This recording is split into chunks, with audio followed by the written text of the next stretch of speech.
Everybody, welcome back to the channel. Today we are in Grandma's kitchen and I am not going to waste your time. What does that mean, Grandma's kitchen? That means we're shooting a commercial. We're there. We're going to look at the images. In fact, we're only going to look at one image because that's all we're shooting. It's a cinematographer's dream. Let's jump into the action. Here we go, right? This is myself just here. This is the gaffer. I'm concerned because we don't have exactly what I think is going to be necessary to do this. Can we pull it off? Let's find out. Right? Nothing like Grandma, right? She's a little bit disappointed in him. He didn't do his math homework. Look how he turned out. It's going to be a bummer for you. Now, if you like this kind of content, if you want to see the breakdowns, right, we're going to look at this, then we're going to look at maybe some behind the scenes of how it actually all came together. I'm going to try and explain to you my goals as a cinematographer, which is to do as little as possible on set, because that means I have corralled all of the necessary elements together in pre-production. I've come up with a vision, which, in fact, if you're a Patreon supporter, you have seen the video that we did. I did a walk around inside this location. I also did a video, which you may have seen on the channel before, on my initial reaction to the storyboards. This job, a cinematographer's dream. We're doing one shot in this location. That means we can get the best out of the location. The very first thing we have to do is decide, well, what kind of scene is it? There are thousands of scenes that you can shoot, right, Patrick? Surely. It's going to be very hard to narrow it down. Wrong. How many scenes are there? There's only 5, right? And really, there's only 2. And those 2 are super easy. Is this a bar scene? Is this an office scene? In fact, this is a bar scene, right? If you like all of this jargon, if you want to know how you can condense an entire Rolodex of possibilities into one very specific path, which will lead you down to, well, now I can focus on the little details, like making this thing halfway decent and making it slightly better than everyone else can do it. The spot to do it is Patreon. It's in the link in the description below. It's the only reason I can do these videos, and I appreciate all of the support. I try and do behind the scenes stuff over there, and longer breakdowns, and more in-depth, and slightly less, or sometimes slightly more sarcasm. So you've seen those videos. So we're not going to go over the location. We're not going to go over why I chose this particular angle, or how I talked the director into thinking this was a good idea, or the process on the Tech Scout where you lay out the whole plan. We've already done that. Now let's see the results. Well, this is the results, ladies and gentlemen.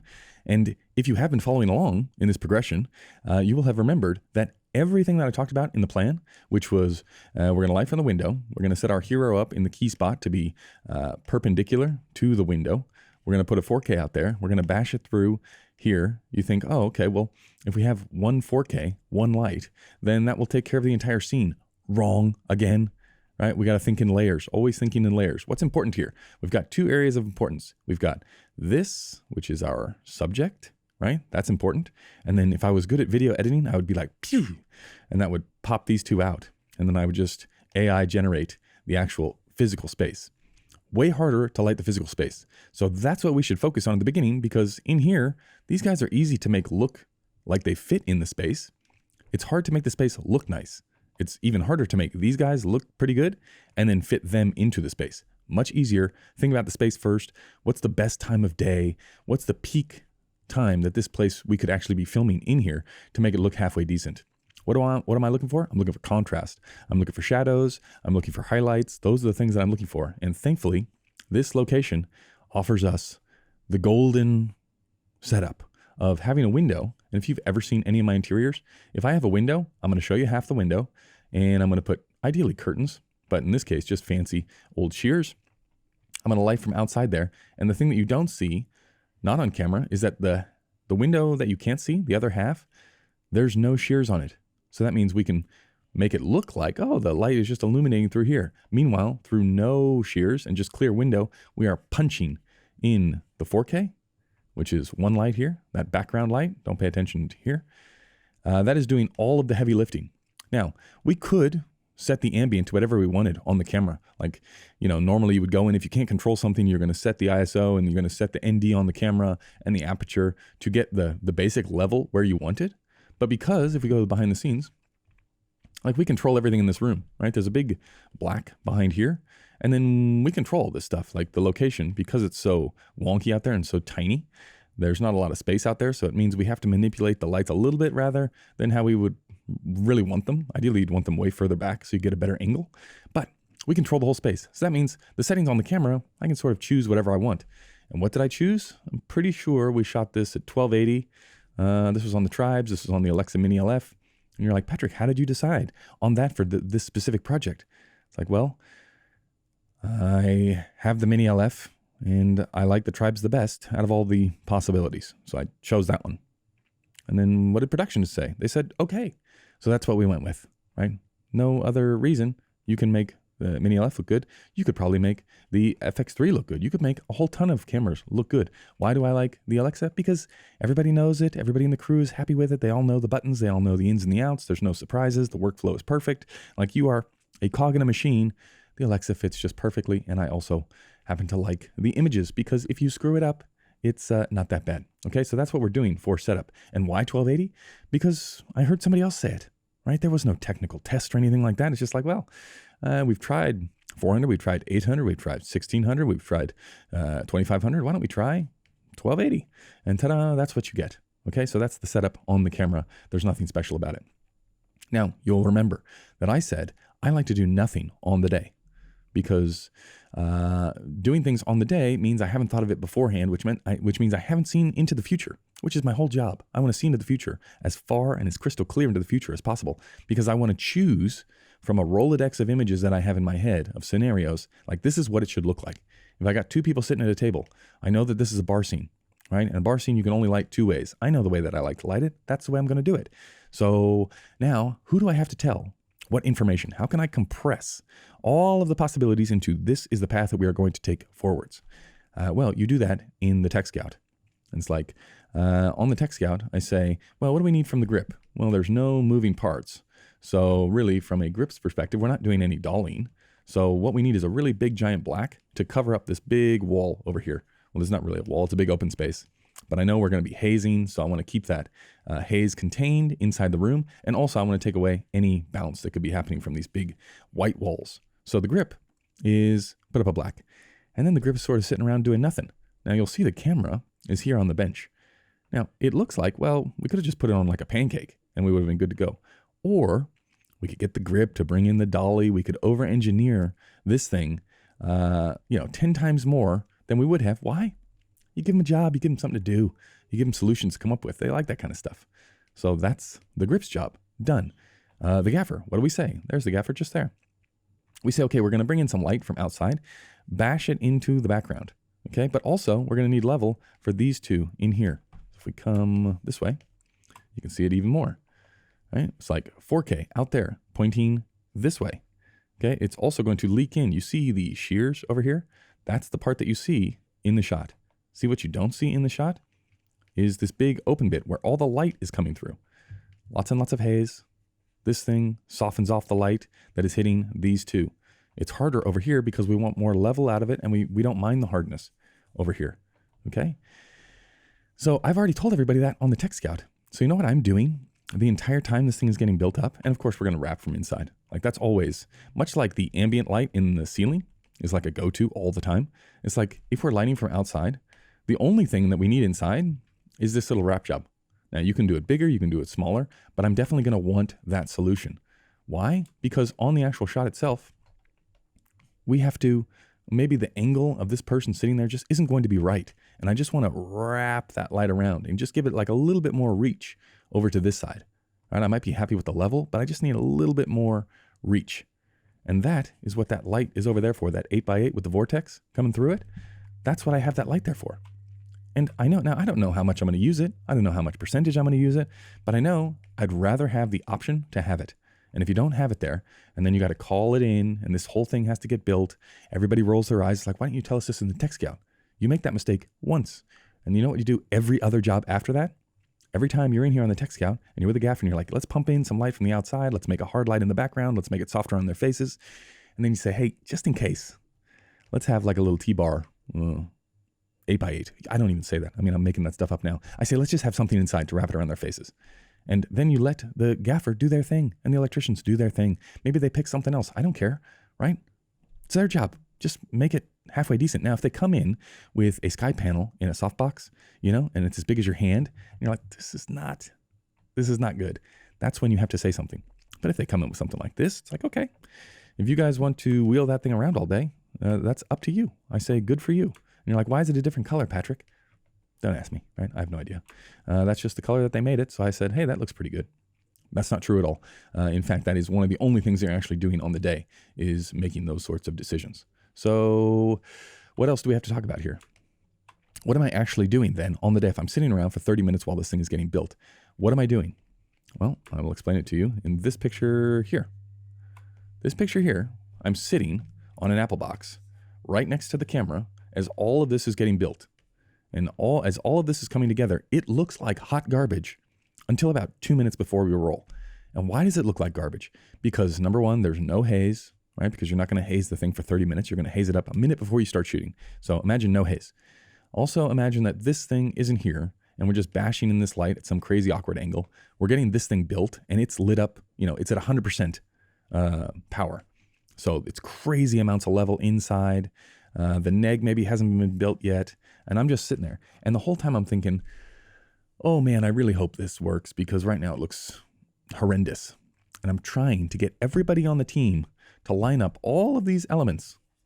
All the light here, the soften thing here, the 4x frame here, the light outside, the neg behind me. I need all of that stuff in position about 7 minutes before we start rolling.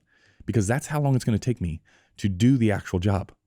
The rest of the time, I'm basically just messing with everyone. I'm just trying to have fun and entertain myself. There's only so much small chat you can have with the director or the client and the agency. There's only so much that you can do before I'm just sitting there with the schedule. Usually I've found if you have like a piece of paper with you or something that you can look down at, you can buy yourself like 15 minutes of silence. Just by like looking like you're working, especially when you don't have an eyepiece that you can look into when you're using the monitor over here. So that's what I'm doing. And the whole time I'm thinking, okay, what job do I actually have to do? It's like, well, now I can just start making little 1% changes while I'm sitting here. So while the art department is back here, like dressing over here, I will just like shift this table so that the angle is better, right? If we come back here, imagine me sitting on that Apple box, nothing to do, right? Run out of jokes.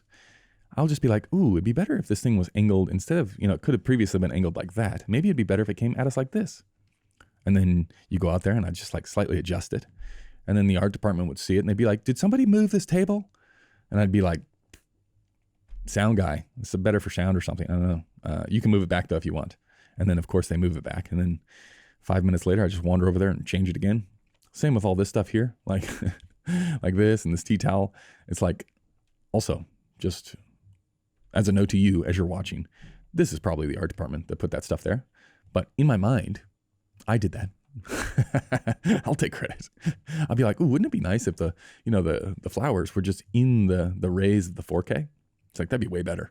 So maybe I do walk over there and just move it. Maybe that wasn't me though. I don't know. I know that we tried a light on in here and it didn't look that good. We tried an oven light, but then it's like, would grandma really be doing 2 cakes at once, right? She's got the carrot cake. She wouldn't really be going again, would she? Anyway, solutions here is through the shears. Again, that would be better as curtains, but choices. The 4K is doing all I'm concerned about is that background. That's doing like the major push. Then the shape is happening because we didn't have any room out there from another lamp. I don't know what it was, like an 800 or a little 1200 or an M18 or something. But that's like doing the hard angled edge because you don't want that thing going everywhere. You want to be a little bit more precise with it. And when I'm sitting there next to the camera, the decision that I'm making is, ooh, do we put the slash there? Like that main part of the slash there? Do we put it over here? Do we put it over here? And then I say, ooh, it looks best there. And then the gaffer and the electricians, they do it. And you go, yeah, that looks pretty good. And the next thing is like, okay, now that the ambient feels good, the whole space feels good relative to the ISO we've chosen and the ND. Also, I am probably ND'd up the wazoo here. I'm probably, probably 4 stops in here, like the 1.2 on the Mini LF is probably in front of the lens, is my guess. And then I'm saying, well, this light, the 4K, like it's doing a good ambient push, but it's too much. It's too harsh here. So let's soften it just out of the frame. So just out of the frame, that's that 4x frame, right? That's this frame here, right? It looks like it's a different color. That's probably because there's a gel on the window or something. I can't remember. But that's really just to soften the light that is hitting these two, okay? Now, once you have that light softened, the only tricky bit, the only part that you can really screw up, I mean, if you left that, okay, it would probably look pretty good. But we have a giant 8x8 in the room. What's the only thing that's not natural so far on our lighting setup? I mean, light does come from outside, and it sort of does look like an angled sun. Nobody has a T-bar 8x8 of magic cloth in their house. Okay, so what you can do here and how you can screw it up super easy is you can make that push from over here, that wrap, way too powerful. So really the only thing I'm thinking the whole time is like, ooh, let's err on the side of making it 2 down, right? Like let's go, instead of 10%, let's go 5%. Let's take it way, way, way down. Now to do that part of the job, everything else has to be set up. Okay, so you're sitting around doing nothing the entire time, waiting to make it look nice. The whole time, as you put in the elements, it looks worse and worse and worse and worse. And then you just have to believe that, well, eventually it'll look nice. And ta-da, it does. So we chose this angle back here, where to put the lamp. We chose where to hit the hotspot on the pots and pans in the background. We chose to put the neg up, the right amount of haze. The exposure level, you're going with ND and a combination of ISO. And then, of course, we're wide open on the camera because why not? Let's give the first AC something to do. And this whole time, you haven't done anything. This whole time, you're just sitting here. Like the camera departments, they set up the camera. And then the grip over-engineered this thing for it to go on. And the electricians did all of this. And then finally, after all that time, you get your moment where it's like, okay, let's do the background. Let's do that a stop up. Here on the 4K, let's knock that down half a stop. Let's slightly soften it more. The neg, let's bring it in a little bit closer. And the wrap, let's set it to 5600 and let's bring it down to 2%. And then, ta-da, that's it. Your job is done. All the setup, all of the work is done in prep, right? The other videos that we've seen for the prep, like I haven't done many of these where I've followed it from storyboard to location scout in the Patreon group to ta-da, we're here. We did exactly what I said we would do the very first time I saw this storyboard. Like the exact lighting setup, the exact frame, the exact focal length, everything was dialed in as soon as we saw this. Why? Because that's the job, like seeing out into the future and going, haha, I can make it like this. And these are the tools that I need. And the tools are within the budget. And the time that we need necessary to make it look like that is also fits within the schedule. This is the best angle. And we got there in the end. And that's the magic. I don't know if that's how other people do it. I've never been on another set. I couldn't imagine doing it another way though. So this is the fun bit. I mean, it's not fun sitting around for 45 minutes going like, how do I look busy? But it is when it all comes together and you do have enough time. Like there's nothing worse than getting it all roughed in at this stage. Like something like this, where you're here, finally you got it all set up and everyone's like, no, we got to go now. Like you took too long to set up. It's like, no. This is the most important bit, even though it's the bit right before we roll and it's the bit that everybody looks to sort of cut and chip away at. You know, nobody panics when the truck arrives and you're just like slowly bringing this stuff in, because you got 30 minutes in the schedule. Everybody's happy. But when it finally all comes together, they're trying to rush you. Then I say, no, I shan't be rushed. You need to think of another solution. And that's it, right? Not like rocket science, but I think in the end, this turned out to be quite nice. Combination haze. We got the sound dude there, right? He's having a good time, blaming everything on him. We got the director telling these two, like, yeah, we're going to roll in a sec. Just takes a long time to haze the room. And that's it. Is it any more complicated? I don't think so. I can't think of another choice that I made on the day, right? There's really, what is there? Sort of 5 choices. There's level of key from the angle. There's level of wrap. There's where to put the black. And there's which bit to hit the hotspot with in the background. And how much, like, what do we put in the way of the light? That's another thing I'm always doing. Like once you have your background area, again, cut these people out of it for a second. Once you have your background area all done up, it's like I'm trying to pick the lowest hanging fruit all the time. It's like, can we move this pot to a different spot? Can we move these flowers to a different spot? Can we move this towel? Can we move these 2 towels? Can we move the things on here? I'm also the one moving the chairs. It's like, I'll just go around because everyone else is busy and has a real job. I'll just go around and start playing with these chairs. Like, is this the right amount of chair? I'm like, yeah. And you think to yourself, when you just look at the frame, you're like, there's no way you thought of all these little details. It's like, that's all I'm thinking about. That chair, I put that chair in 15 different spots before we rolled. You're like, well, that's quite a luxury.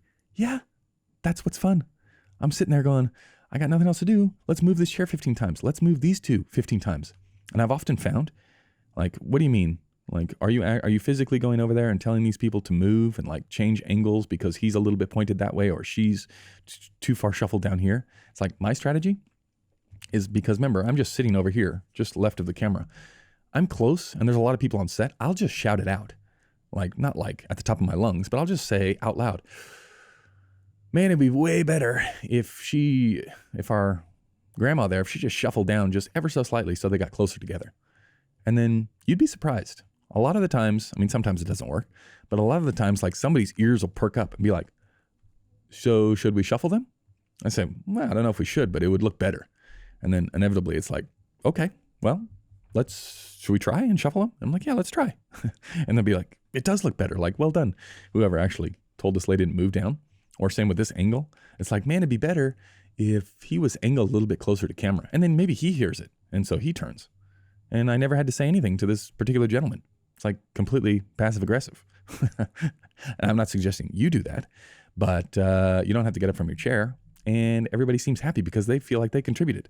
It's like, oh yeah, it does look nicer if I just angle my head ever so slightly towards the light. It's like, you see that big giant 8x8 over here? If I could just get you to angle just a little bit towards it, that would be nicer. And that's it. So, fun job. It's a fun gig being a cinematographer. You probably like it too. That's why you're watching. Okay. The problem here would be, before I go, the problem here would be if your idea sucks at this stage. Remember this stage? Like, go back, watch the videos, the 2 other videos talking about this job. If your ideas suck here, well, then you're going to pass on bad information at the tech scout, which means you're going to get here and you're going to be like, oh my God, why does it look so bad? And then you're going to think back to this video and go, aha, I told you. You should have worked on your taste. Huh? Nobody cares that you know the settings on the camera or the names of the cameras or the lenses or the lights or whatever it is. Nobody cares, right? Like, do you have good ideas that will make it look nice? If you do, congratulations to you. Okay, that's going to do it for this one. Many thanks. We'll see you in the next one. Goodbye.